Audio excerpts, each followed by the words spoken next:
Вести на Канал 8. Добар ден. Зголемен број измамени корисници на интернет и електронска пошта регистрирал операторот T-Home. Поради тоа излезе со предупредување до граѓаните да не наседнуваат на сомнителни понуди за брза заработувачка или ефтини услуги и стока. Се поголем број граѓани кои се корисници на електронска пошта се жртви на така наречениот фишинг или измама со добивање пораки со лажни понуди.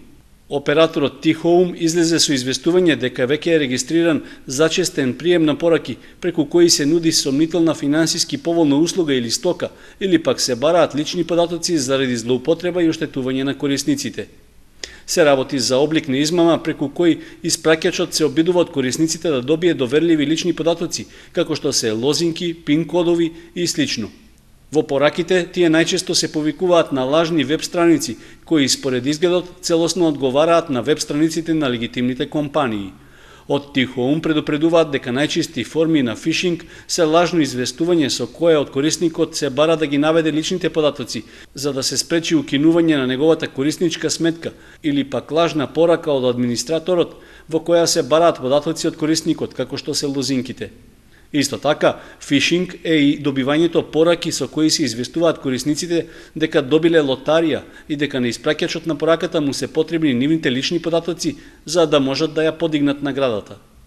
Фишинг пораката најлесно се препознава по тоа што измамниците често го копираат визуелниот изглед на вистинските веб страници на банки и други компании. Во последно време лажните пораки во целост се идентични со оригиналите, меѓутоа постојат одредени детали кои ја откриваат измамата, како што се правописни и граматички грешки, лажни линкови и пораки, барањето лични податоци или пак барањето да се инсталира програма за која се тврди дека ќе го поправи пронајдениот сигурносен пропуст. Затоа корисниците на електронска пошта не треба да одговараат на пораките во кои се бараат лични податоци од нив, како и да користат сложени лозинки што често ќе ги менуваат, се вели во предупредувањето од T-Home. Општина Чешиново Облешево објави оглас за продажба на државно градежно земјиште за изградба на стопански објекти. Парцелите се наоѓаат кај локалитетот Свети Атанаси во близина на Спанчево, а пријавувањето за електронската аукција е до средината на идниот месец. 4 парцели за изградба на стопански објекти нуди општина Чешиново Облешево со најновата објава за продажба на државно градежно земјиште. Сите се лоцирани во близина на локалитетот Свети Атанаси, кај селото Спанчево, и наменети се за лесна и незагадувачка индустрија. Според техничките карактеристики на парцелите, две од нив се за релативно помали производствени капацитети и се со просечна површина од околу 3400 метри квадратни. Останатите две пак зафаќаат многу поголем простор, односно се со 55 и 60.000 метри квадратни. Парцелите се со основна и компатибилна намена, односно, освен стопанските објекти, идните собственици на нив ќе можат да изградат и придружни содржини за други намени. Почетната цена за секоја од парцелите е формирана така што основната намена се пресметува во износ од 70% од цената за отуѓување, а компатибилната намена се пресметува во износ од 30% од споменатата цена. Локалната самоуправа на Чешиново Облешево очекува од продажбата на земјиштето да оствари минимален приход од над 15 милиони денари. Огласот за пријавување на заинтересираните купувачи е веќе објавен и пријавите можат да се поднесуваат до 10 септември. При тоа, тие ќе треба да уплатат и депозит во висина од 15% од почетната цена за парцелата за која конкурираат. Електронската аукција за продажба на градежните парцели е закажана за 15 септември. Лицата со ниски примања имаат рок до 15 септември да ги обноват договорите за закуп или купопродажба на становите во кои со години живеат. Во спротивно им се заканува иселување. До 15 септември лицата кои живеат во станови доделени од страна на државата ќе мора да се произнесат дали ќе го продолжат договорот за закуп на становите или ќе ги откупат според нови поволности кои треба да ги донесе владата. Во спротивно ќе бидат иселени. Најголемиот дел корисници на овие станови немаат продолжено договори. Сите граѓани што останале во ранливите категории и понатаму се наоѓаат во категоријата со ниски примања ќе можат да го задржат станот и да плаќаат символична кирија. Додека пак лицата што излегле од оваа категорија би требало доколку се определат за откуп на станот да го откупат, доколку пак не се определат да склучат договор за користење на станот под закуп, за што ќе има одредена комерцијална цена. Голем дел од корисниците се заинтересирани да си го откупат станот, но бараат поповолни услови за тоа. Цената на становите во Кочани изнесува 460 евра, во Штип 380, во Скопје од 580 до 680 евра за метар квадратен. Месечниот закуп пак, кој сега го плаќаат овие лица, во просек изнесува меѓу 1500 и 2000 денари. Социјалната зграда во Кочани беше изградена во населбата Драчевик. Распределбата на становите беше проследена со многу поплаки на сметка на конечната селекција. Иако беа најавени, изградбата на уште 2 ламели од оваа зграда се уште не е почната. Со 1/3 од вкупниот капацитет е просечната искористеност на платениот паркинг простор во Кочани. Општината излезе со официјални анализи и пресметки од пробниот период, за кој ќе се разговара и на предстојната седница на Советот закажана за среда. По околу 7000 денари просечно дневно собира општина Кочани од наплатата на таксата за паркирање во централното градско подрачје. Тоа е нешто помалку од 1/3 од вкупниот капацитет на паркинг местата на кои се однесува обврската за плаќање што ја имаат возачите. При тоа се продаваат по околу 660 билети дневно, што покажува оти на секое од обележаните места просечно се паркираат по околу 5 возила во различни периоди од денот. Податоците со кои излезе општина Кочани се однесуваат само на половина од месец август, при што за тој период само 4 пати бил поставен блокатор на возилата за чие паркирање возачите избегнале да платат или непрописно се паркирале. Анализата на собраните податоци покажува дека е слаб интересот за купување месечни повластени билети кај физичките лица, при што се продадени само 36. Уште помал интерес пројавиле правните субјекти, односно продадени се само 6 такви месечни билети, од кои се инкасирани 6000 денари. Искористеноста на капацитетот на платениот паркинг во овој случај е уште помала, односно изнесува помалку од 1/4. Собраните податоци за платеното паркирање во Кочани во вид на информација ќе се најдат на разгледување на седница на Советот на општина Кочани, закажана за среда. Дополнително, советниците ќе треба да дадат протоколарна согласност на одлуката за проширување на опфатот на локациите каде ќе се наплаќа за паркирање. Според предлог одлуката, освен до сегашните околу 120 места, ќе се означат и нови, и тоа на улицата Маршал Тито од триаголникот кај водостопанското предпријатие до мостот кај градскиот плоштад, како и на просторот меѓу стамбените објекти зад Стопанска банка. Дали изголемениот број платени паркинг места ќе донеси и поголема заработувачка, ќе се знае по еден месец, откако ќе помине пробниот период и кога ќе се поднесе нов извештај пред советниците. Како да се препознаат и да се решат емоционалните проблеми на учениците? Тоа е насловот на тренинг програмата што ја организира општина Виница во основните училишта. Нови тренинг обуки за наставниот кадар во двете основни училишта во општината Гоце Делчев и Славчо Стоименски на тема како да се препознаат и да се решат емоционалните проблеми на учениците.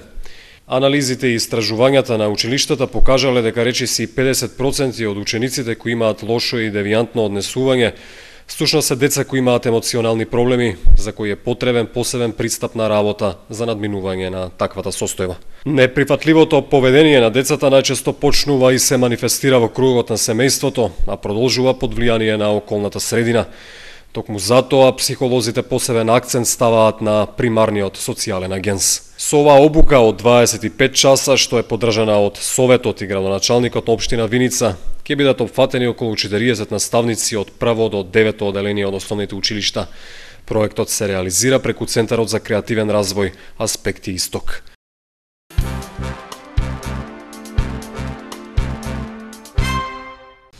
Позитивни најави доаѓаат од општина Кочани за отпочнување на градежните работи за изградба на православниот храм Свето Преображение, лоциран пред влезот на населбата Усова чешма. За сега местото што е предвидено за црквата се уште е обраснато во трева и грамушки. 8 години по поставувањето на камен темелникот на православниот храм Свето Преображение во Кочани, се најавува дека конечно ќе започне неговата изградба. Локацијата во Стопанскиот двор на водостопанство Брегалница, што е обрасната во грмушки, се уште не покажува оти овде нешто треба да се гради, но од локалната самоуправа велат дека сликата наскоро ќе се смени. Се правеле сериозни договори за почеток на градежните активности, зашто веќе имало и конкретен проект добиен од Брегалничката епархија. Според техничките карактеристики што тој ги содржал, новата црква е со помали димензии од претходно зацртаните, со намера објектот да се изгради побрзо и поевтино.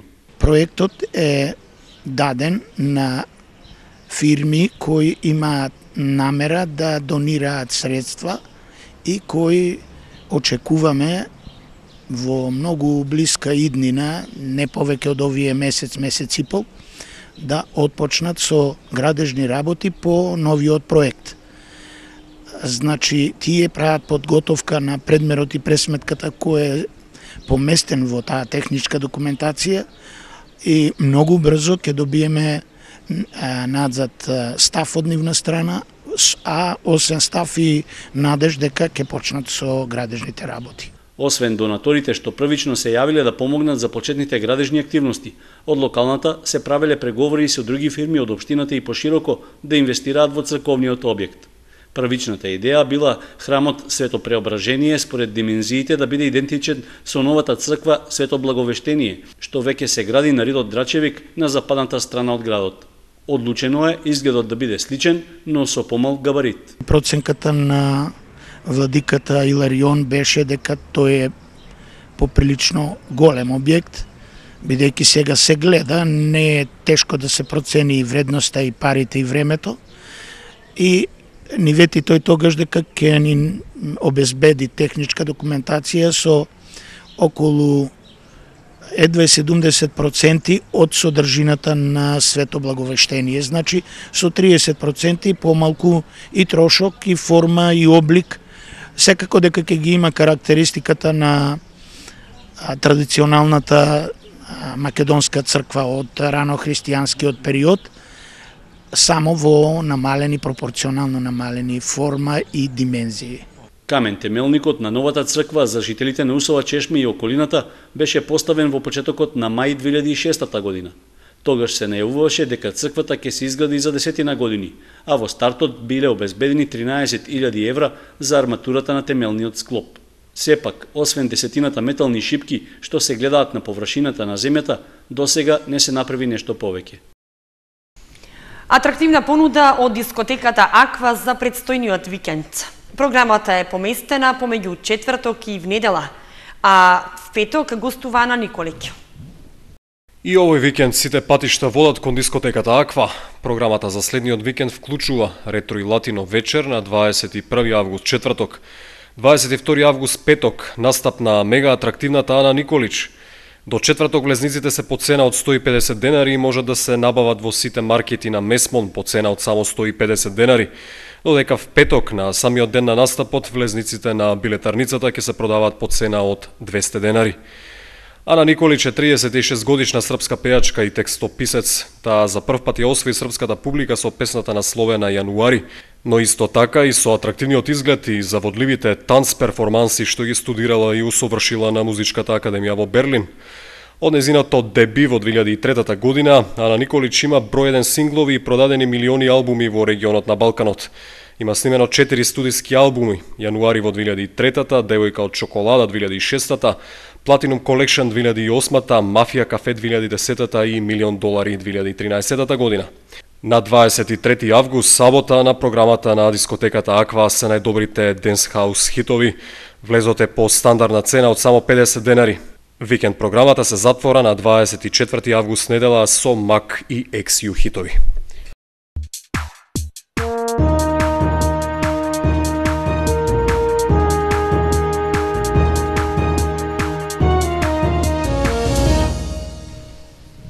И за крај одвестите спортската информација.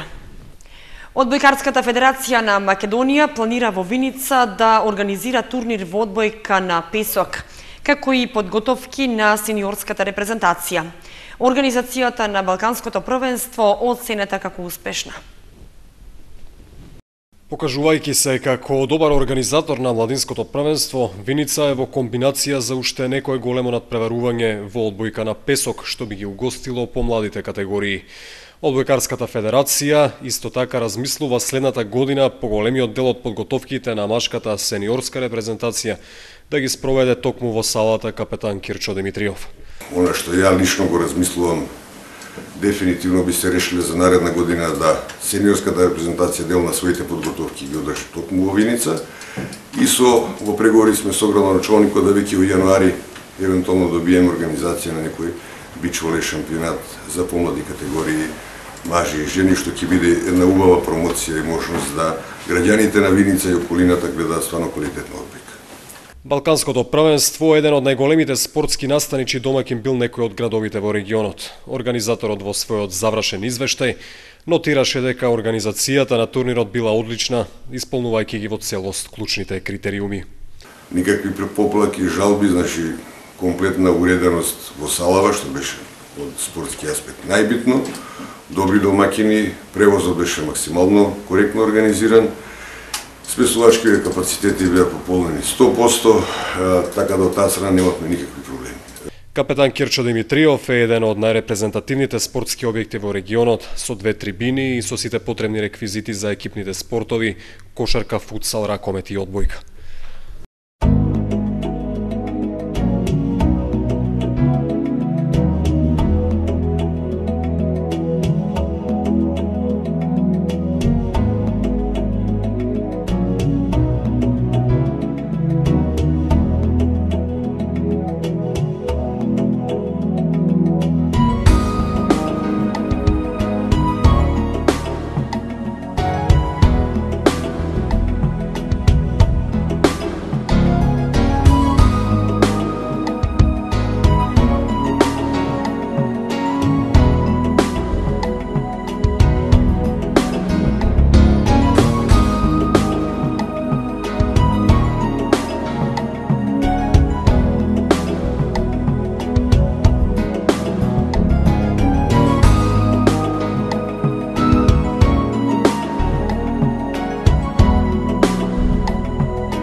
Со временската прогноза ги завршуваме вестите. Следете не и на веб страницата kanal8.mk.